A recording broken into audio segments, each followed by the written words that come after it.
I quit my job last year to give myself 2 years off of work, and I couldn't have done it without these 10 micro habits that allowed me to save 2 years worth of my living expenses. These habits are pretty low effort, if I do say so myself. They might take up 20 to 25 minutes of your time, and overall, they're just really easy to do. So if you're looking for some small actions you can take that make a long-term impact, keep on watching. By the way, if you're new here, I'm Carly. On this channel, I talk about personal finance, living intentionally, and the business side of modeling. I'm also launching a Substack where I'm sharing the inspiration behind these videos I make, as well as an unfiltered view of other thoughts on my mind. I'll put the link to that in my description box for you to check out. The first micro financial habit is to automate your savings from the start. Set up recurring transfers to your high-yield savings account, retirement accounts, and sinking funds as soon as you get paid. If your paycheck can't be split automatically, schedule transfers from your checking account instead. And this way it's already done for you. You just set it and forget it.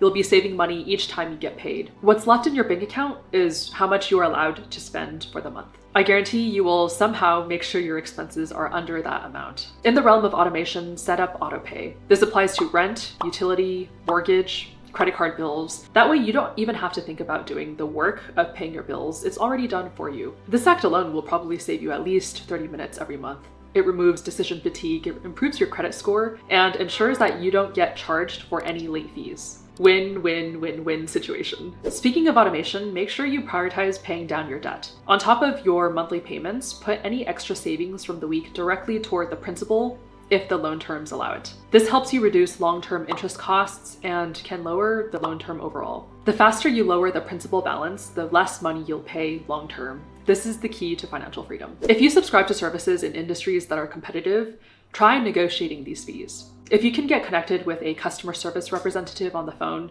tell them you are going to cancel and you want to move to a competitor, and you can cite literally any reason. You can also have a competitor in mind lined up just in case. The business will be incentivized to keep you as a customer because on average, it is about 5 times cheaper to keep a customer than to acquire a new customer. If you can't get connected with a customer service representative, try canceling through the app of whatever service you're using. Usually right before you cancel, they are willing to give you some steep discount to keep you as a customer. And even if they can't give you a monetary discount, they might be able to give you additional perks that are worth some amount of value in that business's ecosystem. When I have tried this occasionally, I have been forwarded to customer service representatives who have more power to give me some sort of discount. And another time while going through the cancellation process for ClassPass, they kept offering me amazing bundle after bundle options, which I would have taken if I was still interested in the service. So try this tip for anything from annual fee credit cards, Wi-Fi bills, gym memberships, etc. You won't always negotiate successfully, but that is a tiny habit that's certainly worth trying and will save you a lot of money in the long run. Not to mention, negotiation is just a good skill to have and to build. If you are planning to buy something you do not immediately need, just wait a little bit. If it's a smaller purchase, give it a couple of weeks. If it's a bigger purchase, give it a month, or even more if it's a particularly big purchase. During this time, you can do more research into whether that product is the best product available, or think about how this item will fit into your life and how it will make your life better. Also, just think about if you truly need this thing. If you still want it at the end of 1 month to 3 months, you have more confidence that it will be a good purchase. Having that waiting period has cut down on my impulse purchases by at least 70%. Next, you'll unsubscribe from marketing emails. There's a reason why email marketing still ranks as a high ROI channel these days, and that's because it gets people to purchase things. So unsubscribe from marketing emails from brands that you don't care about. Just do it. It's a tiny habit that helps you build wealth by reducing impulse spending and decision fatigue. Every time you see a marketing email, you have to decide if you're going to 1, ignore the email, 2, delete it, or 3, check out the deal. And all of these decisions add up, and it definitely drains my mental energy. Marketing emails also often imbue a sense of urgency. There are flash sales, exclusive discounts, limited time offers, and when these offers aren't even on your radar, you'll be shopping only when you decide that you need something, not when a brand tells you that you do. When you go out, anticipate where your day or evening might lead, and give yourself a budget that you don't want to exceed. It should just take a second to do this. Do it as you're leaving the house, and just think of a number that makes sense to you. Then before you get swept up in the excitement and the unexpected, remind yourself of that limit, which is the amount you decided that you would not like to exceed. Having this figure in mind really helps me prioritize my needs before I let peer pressure dictate my spending. Also, if it ever gets to a point in my night where I am going over my budget, it's also usually just about time for me to go to bed anyway. They say absence makes the heart grow fonder, so maybe a little mystery never hurts either. I talked in a previous video about lifestyle creep and how bonuses aren't as much as they seem because of a combination of inflation and taxes. I would say the exception to this is if you get paid based on your performance or in stock. So if you're serious about building your net worth, which I imagine you are because you clicked on this video, the best way to do that is to save and invest any extra income you earn from bonuses, tips, raises, or even additional jobs. Continue living life as if you didn't get that increased income. Automate that extra income into your savings account as soon as you get paid. If you're still building your financial foundation, don't let lifestyle creep catch up, because that will eat away your income. If you can live well below your means while your income continues rising and you save and invest the difference, you will give yourself a lot of options in the future. And I'm telling you, that is precisely how I was able to quit my job for 2 years. I had a couple of side hustles when I started working my 9-to-5. I tutored and modeled for a few years.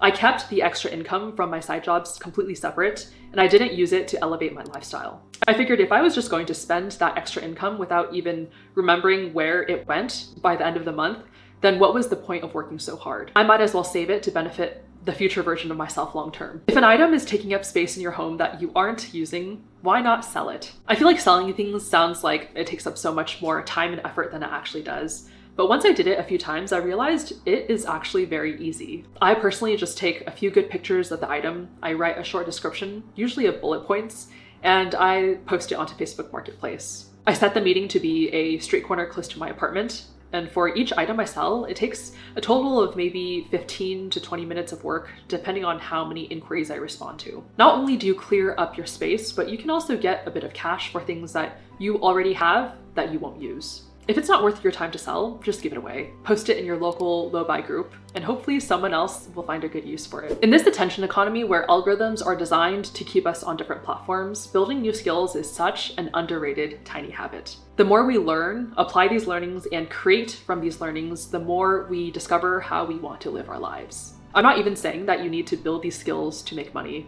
It can just be to keep your brain sharp. You can learn by reading, taking an online course, or practicing something. Small, consistent effort adds up over time, and that's how we get compounding returns. At the end of 6 months to a year, you might be surprised at how much you know and how proficient you are at a certain skill. Sometimes you can even pivot to start making money off of these skills, whether it be selling your time, consulting, or like doing some gigs. For me, YouTube has been a huge learning experience, from learning how to copyright, edit videos, to create engaging content. I feel like I'm able to be a more informed consumer of content because of it. In a culture that glorifies productivity and hustle, rest is very often overlooked. Over the last 12 to 16 months, I have really prioritized my sleep and taking some weeks more easily than others. My goal is to wake up feeling well rested and not like I could have slept for another hour. I wanted to rest my mind and body so that everything could be as fresh as possible for me to make the best decisions for myself. There are many tangible benefits of rest, like reducing stress and healthcare costs, and also releasing endorphins. I think intentional rest helps us become more balanced people. Over the last year, I definitely have felt fresher. Maybe I am more creative, and maybe I can problem solve better.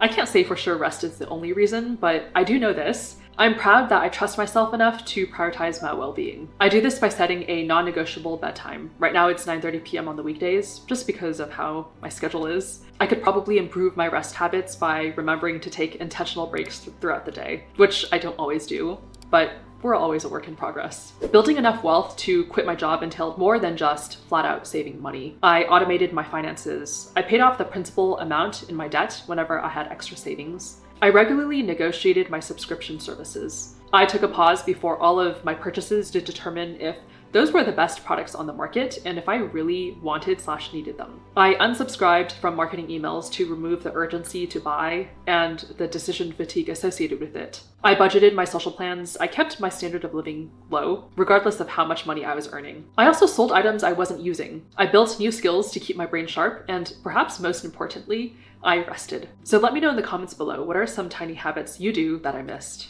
Don't forget to check out my Substack in the description box below, and if you're looking for a magic number to save toward, here's why $10,000 changes your life.